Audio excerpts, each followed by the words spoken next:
রাজনীতির খেলা খুবই ঘোরানো পেঁচানো বলা যেতে পারে। রাজনীতি নিয়ে অনেক স্পেকুলেশন আছে দর্শক। আপনারা জানেন যে বাংলাদেশের রাজনীতি কতটা নোংরা হতে পারে, আবার দরকারে কতটা মানে স্বার্থের বিরুদ্ধেও যেতে পারে বাংলাদেশের রাজনীতি। ইনফ্যাক্ট আমি বাংলাদেশের রাজনীতির কথা বলবো না, আমি কথা বলবো বাংলাদেশ সহ এই যে আমাদের সাউথ এশিয়ান অঞ্চলগুলো রয়েছে, যেমন ধরেন আহ, ইন্ডিয়া, তারপর পাকিস্তান, তারপর হচ্ছে নেপাল, তারপর হচ্ছে শ্রীলঙ্কা। এই অঞ্চলের যে রাজনীতির গঠন আমার কাছে মনে হয় যে অনেক পেঁচানো, অনেক সমস্যার। অতএব দর্শক, আপনারা যদি একটু জানেন কিনা জানি না যে গত কিছুদিন আগেই যাদের হাত ধরে কোটা আন্দোলন শুরু হয়েছিল, এবং তারপর এক দফা এবং এক দফা থেকে কিন্তু পুরো আন্দোলনটি আহ, ছাত্রদের ক্রেডিটেই চলে গেছে। আই মিন, শেখ হাসিনার পতন হয়েছে তাদের হাত দিয়ে, তারপর ক্রেডিট চলে গেছে এই নাহিদ, সার্জিস, হাসনাতদের কাছে। এখন তারা হচ্ছে বাংলাদেশের রাজনীতিতে একটা বড় সেন্সেশন, বড় একটা ফ্যাক্টর হয়ে উঠেছে তারা। এটা অন্তত আপনারা বুঝতে পারছেন। অতএব দর্শক, নতুন যেই ঘটনাটি ঘটেছে, মানে এখন যে নতুন কথা বাজারে চলছে, সেটি হচ্ছে এই ছাত্ররা নতুন যে দলটি করেছে জাতীয় নাগরিক পার্টি। এই জাতীয় নাগরিক পার্টি মানে ন্যাশনাল সিটিজেন পার্টি, এনসিপি, তারা কিন্তু এখন একটা নতুন রাজনৈতিক জোট করতে যাচ্ছে, এবং এই জোটের সম্ভাব্য 4টি দলের সাথে তারা জোট করতে পারে। নাম্বার 1 বিএনপি, নাম্বার 2 হচ্ছে বিজেপি, আন্দলিব রহমান পার্থর যে দল বিজেপি, এবং 3 হচ্ছে আপনার জামায়াত, এবং 4 নাম্বার সেই দলটির কথা এখনো সামনে আসেনি। তবে তবে তবে সেই দলটি আমি আমার কাছে কোথাও না কোথাও মনে হচ্ছে জুনায়েদ সাকির দল হতে পারে। এখন এই যে চমক দেখিয়ে যে আত্মপ্রকাশ হয়েছে যে রাজনৈতিক দলের, ছাত্রদের যে রাজনৈতিক দল জাতীয় নাগরিক পার্টি এনসিপির, মানে আনুষ্ঠানিক আত্মপ্রকাশের আগ থেকে নির্বাচনমুখী চিন্তা ভাবনা কিন্তু তাদের মধ্যে একটা ছিল। ইনফ্যাক্ট যারাই রাজনীতিতে যায় তাদের একটা চিন্তা ভাবনা তো নির্বাচনমুখী থাকবে, এটাই স্বাভাবিক।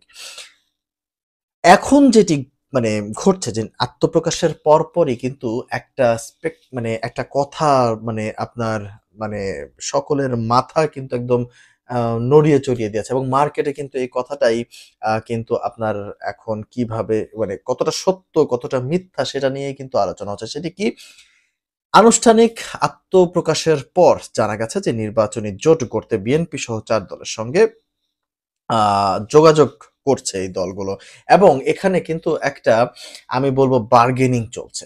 যতটুকু আমার কাছে খবর আছে সেটি হচ্ছে যে তারা একটা দর কষাকষির জায়গায় আছে। কারণ আমি আগেই শুরুতেই একটা কথা বলেছি যে এই অঞ্চলের রাজনীতি কিন্তু খুবই স্বার্থের জন্য সবকিছু হয়, এবং রাজনীতি যে কোনো সময় মানুষকে ঘুরিয়ে দিতে পারে। রাজনীতি যতটা নোংরা হতে পারে, আবার রাজনীতি কিন্তু ততটাই মজার হতে পারে। কিন্তু একটা কথা আমাদেরকে মাথায় রাখতে হবে, যদি কেউ যদি এথিক্যালি রাইট থাকে, তবে আমার কাছে মনে হয় যে মানে পথচ্যুত হওয়ার কোনো সম্ভাবনা নাই। যেই আশা এবং যেই বিশ্বাস এই সাধারণ জনতার কিন্তু নাহিদ, সার্জিস এবং হাসনাতদের উপরে আছে। সাধারণ জনতা কখনোই চাইবে না যে হাসনাত, সার্জিসরা নষ্ট হয়ে যাক বা ভুল পথে পা বাড়াক। যদি তারাও সে পথে পা বাড়ায়, তবে দর্শক আমি বলে দিচ্ছি, তবে এই দলটির প্রতিও যে আস্থা আছে সেই আস্থার কিন্তু একটা সংকট তৈরি হবে। কারণ ইতিমধ্যেই আমরা জানি যে জেলার বিভিন্ন অঞ্চলে এই তাদেরই স্টেক হোল্ডার যারা আছে, বৈষম্য বিরোধী ছাত্র আন্দোলন, এরকম আরো অনেকে কিন্তু চাঁদাবাজিতে যুক্ত হয়েছে, তারা টেন্ডারবাজির সাথে যুক্ত হয়ে যাচ্ছে, তারা চাঁদা দাবি করছে, এমন অভিযোগগুলো কিন্তু সামনে আসছে।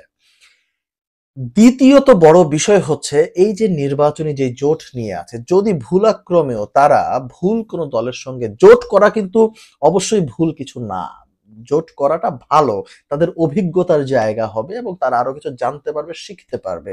কিন্তু যদি ভুল কোনো দলের সঙ্গে তারা জোট করে ফেলে, তবে আমার কাছে মনে হচ্ছে, আমার কাছে ব্যক্তিগতভাবে মনে হয় যে তারা একটা বিশাল বড় ডিজাস্টার একটা ডিজাস্টার করে ফেলবে রাজনৈতিক, মানে পলিটিক্যাল ডিসিশনের জায়গাটা বিশাল বড় একটা মানে ডিজাস্টার তারা করে ফেলবে। এবং আনটিল অ্যান্ড আনলেস আমার কাছে মনে হয় যে এখন পর্যন্ত সো ফার মানে আম, আহ, রাজনৈতিক দলগুলোর মধ্যে বিএনপি এগিয়ে আছে, কারণ বিএনপির সঙ্গে একটা বিশাল বড় দল মানে দর কষাকষি হবে। এবং যতটুকু আমি বুঝতে পারছি বিএনপিও তাদেরকে 25-30টার বেশি ছাড় মনে হয় না দেবে মানে এই আগামী নির্বাচনে। তার থেকেও বিএনপি চাইবে কম রাখার জন্য। আর এনসিপি যেটি চাইছে সেটি হচ্ছে যে এনসিপির টার্গেট হচ্ছে মিনিমাম আপনার 50 কি 80টা সিটের দিকে তাদের টার্গেট।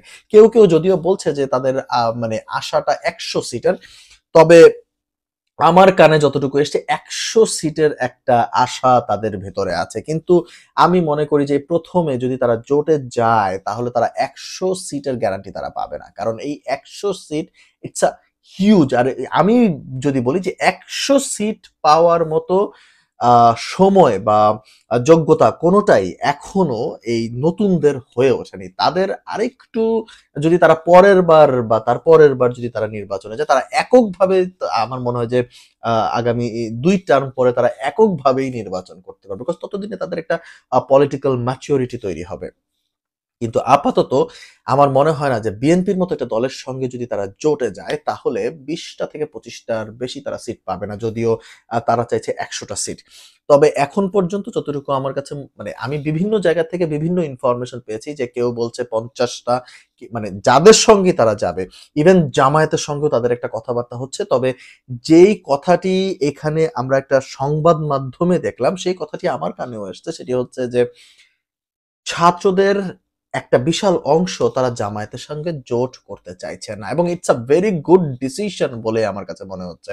এবং সেই যে বড় জায়গা, সেই যে বড় অংশটি যারা জামায়াতের সঙ্গে যাইতে চাচ্ছে না তাদের ভেতরে নাহিদ ইসলাম আছেন, যিনি হচ্ছে এই দলের মুখ্য মানে প্রধান। নাহিদ ইসলাম কিন্তু সেই সাইডেই আছে, তারা জামায়াতের সঙ্গে যাইতে চাচ্ছে না। ইনফ্যাক্ট যতটুকু আমি জানি বুঝতে চাচ্ছি যে নাহিদ একটা চাচ্ছে যে এমন একটা জায়গা থেকে রাজনীতি করার যেই জায়গাটাতে তাদের নিজস্বতা বজায় থাকে, এবং সেটাকে আমি রেসপেক্ট করি। কিন্তু কতটুকু সে পারবে সেটা হচ্ছে বড় একটা ভাববার বিষয়, জানার বিষয়। কারণ politics is something that you cannot imagine or you cannot মানে আগে থেকে আপনি কিছু বলবেন বা কিছু আপনি এটা প্রেডিক্ট করবেন, ইউ ক্যানট প্রেডিক্ট ইউনো।